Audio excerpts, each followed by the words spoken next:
हर साल, हर महीने, हर हफ्ते हम सब खुद से एक वादा करते हैं, इस बार सब कुछ अलग होगा, मगर कुछ नहीं बदलता। सवाल ये नहीं है कि आप थक क्यों गए, असली सवाल तो ये है कि आप आखिर रुक क्यों गए। कल से पक्का शुरू करूंगा। ये वो एक झूठ है जो हम सबने कभी ना कभी खुद से जरूर बोला है, और वो कल शायद आज तक नहीं आया। ये आदत, ये काम को टालना आखिर है क्या? अब ज्यादातर लोगों को लगता है कि ये आलस है, एक कैरेक्टर फ्लॉ, कि हम में ही कोई कमी है, लेकिन ये सच नहीं है। साइकोलॉजी कहती है कि काम टालना कोई टाइम मैनेजमेंट या आलस की प्रॉब्लम है ही नहीं, ये एक इमोशनल रेगुलेशन प्रॉब्लम है, यानी अपनी फीलिंग्स को, अपने इमोशंस को मैनेज ना कर पाने की प्रॉब्लम। देखिए, होता क्या है, जब भी कोई मुश्किल या बोरिंग काम सामने आता है तो हमारा दिमाग उसे एक खतरे की तरह देखने लगता है, और उस काम से जुड़ी हुई जो नेगेटिव फीलिंग्स हैं, जैसे फेल होने का डर, सेल्फ डाउट या फिर बस बोर्डम, उनसे बचने के लिए दिमाग आपको एक आसान सी चीज करने को कहता है, जैसे फोन स्क्रॉल करना, जिससे इंस्टेंट डोपामिन यानी फील गुड केमिकल मिलता है और दिमाग को सुकून मिल जाता है। असल में आपके दिमाग के अंदर ना एक जंग चल रही है। एक तरफ है लिम्बिक सिस्टम, जो एक जिद्दी बच्चे की तरह है, जिसे बस अभी इसी पल खुशी चाहिए, और दूसरी तरफ है प्रीफ्रंटल कॉर्टेक्स, आपका लॉजिकल दिमाग, जो कहता है नहीं यार, लॉन्ग टर्म गोल ज्यादा जरूरी है। और जब आप काम टालते हैं, इसका सीधा सा मतलब है कि उस जंग में आपका इमोशनल दिमाग जीत गया। चलिए इसको एक छोटी सी कहानी से समझते हैं, एक ऐसे इंसान की जो शायद हमारे जैसा ही है और अनजाने में ओवरथिंकिंग के जाल में फंसा हुआ है। वो एक बिल्कुल परफेक्ट प्लान बनाता है, पढ़ाई के लिए एकदम नई किताबें, नए पेन्स और दीवार पर एक सुंदर सा टाइम टेबल चिपका देता है। सब कुछ तैयार है, उसे लगता है कि बस आधी जंग तो जीत ली।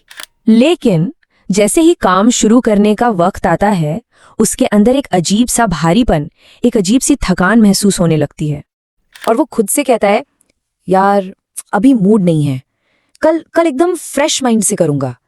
ये सिर्फ एक बहाना नहीं है, ये उसके दिमाग का डिफेंस मैकेनिज्म है, जो उसे उस काम की डिस्कम्फर्ट, उसकी परेशानी से बचा रहा है।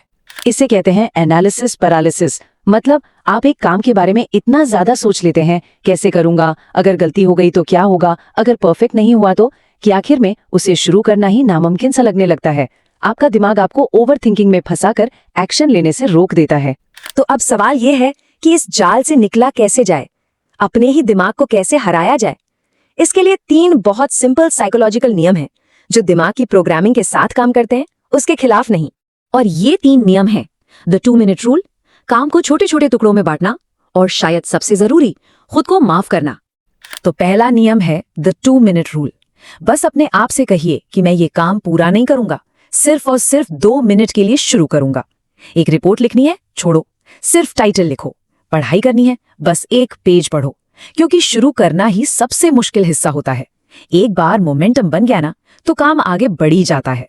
दूसरा नियम है माइक्रो स्टेप्स। अपने बड़े से पहाड़ जैसे काम को इतने छोटे छोटे हिस्सों में तोड़ दीजिए कि आपके दिमाग को वो खतरा लगे ही ना। एक पूरी किताब पढ़ना मुश्किल लग सकता है, लेकिन रोज सिर्फ 1 पैराग्राफ पढ़ना वो आसान है। जब काम छोटा लगता है तो दिमाग उससे बचने की कोशिश नहीं करता। और तीसरा और शायद सबसे जरूरी नियम, खुद को माफ करना। जब हम काम टालते हैं तो हम खुद को कोसते हैं, मैं कितना लेजी हूँ। ये जो गिल्ट है ना, ये हमें और पीछे धकेलता है। रिसर्च कहती है कि जो लोग काम टालने के बाद खुद को माफ कर देते हैं, उनके अगली बार वही गलती दोहराने के चांसेस कम हो जाते हैं। माफ करने से वो शेम का साइकिल टूट जाता है। एक बात हमेशा याद रखिएगा, ये जो आलस है ना, ये आपकी किस्मत नहीं है, ये बस एक आदत है, एक मेंटल पैटर्न है, जिसे आप समझकर धीरे धीरे बदल सकते हैं। क्योंकि दिन के अंत में बस एक छोटा सा एक्शन 1000 ओवरथिंकिंग के ख्यालों पर भारी पड़ सकता है। सोचना बंद करें, बस 2 मिनट के लिए शुरू करें। अगर इन बातों ने आपको कहीं भी छुआ हो तो इस चैनल को लाइक और सब्सक्राइब करें, और कमेंट सेक्शन में वो एक गोल लिखें जिसे आप कब से टाल रहे हैं। क्या पता उसे लिख देना ही आपका पहला एक्शन हो।